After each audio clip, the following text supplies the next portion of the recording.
One of the things that I really liked about the OG Monkey Kid was how they handled their main protagonist and his best friend.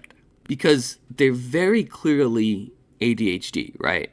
And back then, I didn't know that I had ADHD as well. And so, looking at these characters and seeing how they act and me going, yeah, that's just like me. And it's not like the show demeans them for being like that.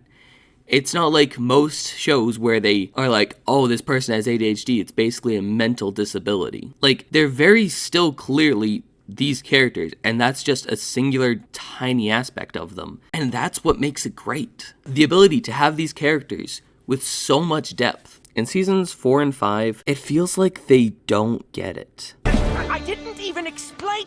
This is why we don't hang out. It feels like the writers think that ADHD is a negative thing. Because, for example, season 4, when we originally got these new writers, you have these moments where they're telling May and MK that they're too impulsive, they're basically just saying they're too ADHD. That was never a problem before.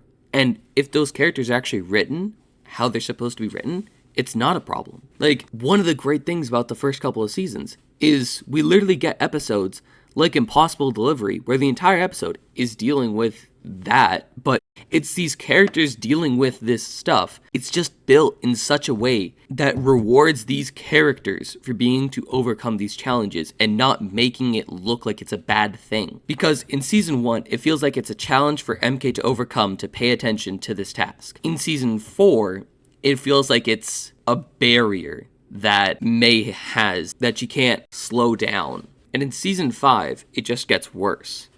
Because now that's all she is. In this episode, that's all of May's character for the first half of this episode is literally just May is impulsive. And you can feel the writers in this scene. Like, you can feel that they look down upon ADHD. Like, this, I could just be making all of this up. This could just be completely me, and I'm actually misreading this entire thing. But the way that Red Sun reacts to this, and the way that they're treating May here, feels disrespectful. Like, the best way I can describe it, in seasons 1 to 3, May and MK felt like they were 20-year-olds that have ADHD. And in season 5, it feels like they're like 8. Like, they feel like children. And maybe you could be like, oh yeah, because the targeted audience, because it's a Lego show, is children. But that's not the audience. There's a difference between the target audience and then the people who actually watch your show. And with Monkey Kid, the people who actually watch your show aren't a bunch of kids. At least on this side of the planet,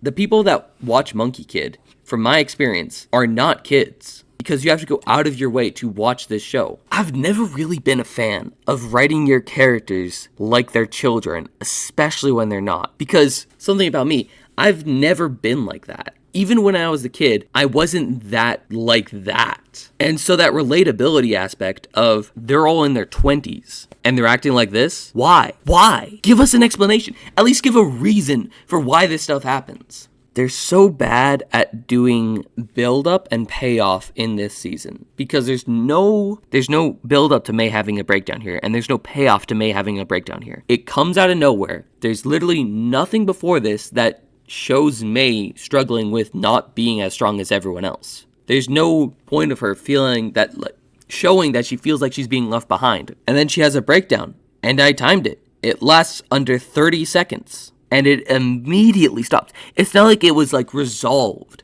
It's just May saves Red Sun, and it is completely gone. And I mean completely gone.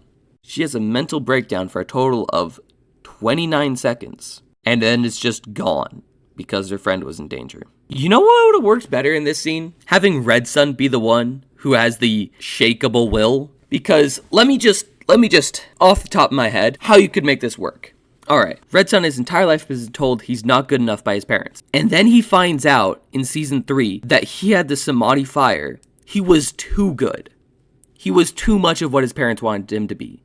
So then they actively took that out of him until he was what he is now. Then they still hold him to that standard of you could have been better, but they're the ones that nerfed him. Show the mental ramifications of that. Have that be the reason why Red Sun has a breakdown. Have that be why he's so desperately trying to recreate the Smiley Fire, is because maybe if he has it again, maybe his parents will actually respect him. Maybe he'll finally be worth something to them. But instead, having May just have a breakdown because what, she's not strong enough? Okay, then show it! Show anything beforehand on how she doesn't feel like she's good enough. You can't have her go from this, okay, now he's starting to spell. How does that have anything to do with shakeable will and her having a breakdown here? There is no correlation.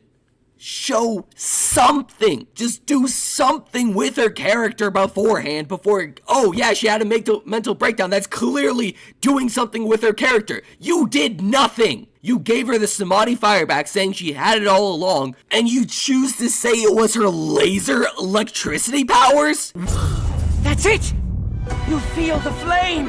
Huh? The old zippy zappy lightning thing? I've always kind of... What? She has fire powers! She's a water dragon! Why are you saying that her lightning powers is the Samadhi Fire? Are you insane?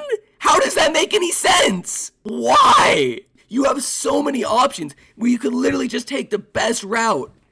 And then you go, nah, instead of it being the fire powers that May's had all along, even though she's a water dragon, so she clearly shouldn't have fire powers, we're gonna say it's her electricity powers that's the Samadhi Fire. What? I am baffled at how bad of a writing decision every single step of the way this season is. You could have easily given that mental breakdown to Red Sun and instantly had it make more sense. You could have shown May in the first episode, show how she's actually been wanting to get stronger because MK feels like if he touches anything, it's going to blow up. And you have May try to relate with that because she's had this Samadhi Fire that is a universe-ending threat, but now she doesn't. Have her struggle to relate to MK here, and that's why she has a mental breakdown. It's because she's trying to relate to MK and to show him compassion because he's going through a tough time. She's trying to be there for her friend, and that's the reason why she has a mental breakdown here. You could do something. Just do something with these characters. You can't say, oh yeah, Pigsy having a hard time here is completely in character. There's nothing that happens beforehand to him leading up to the fact that he doesn't feel good enough to protect MK. There is nothing. There is nothing beforehand and there's nothing after. This is not brought up a single time in the entire rest of the season. When you say, oh yeah, I love all these character moments. Yeah, that's what it is. It's a moment. There is nothing before, there is nothing afterwards, and it's just the one moment where they actually do something, and guess what? It doesn't make sense for their character. This is why I don't like this season, because it makes no sense, and they picked the worst possible option to do for every single one of the characters, and somehow they make it worse than what you possibly could have imagined. I've tried thinking about how you could possibly make this season worse. I can't think of a single thing that you could do wrong, because my brain can't comprehend you writing these characters like this. It's so bad. Yeah, I think that's about everything in this episode. And I think this season still somehow gets worse than this. I love it. Totally. Just an amazing season. It sucks. I hate it. Tell you what, though. It's a great example of how not to write a TV show. Anyway, hope you guys have a good day. This is hard to get through. See you guys next time, and Spiker out.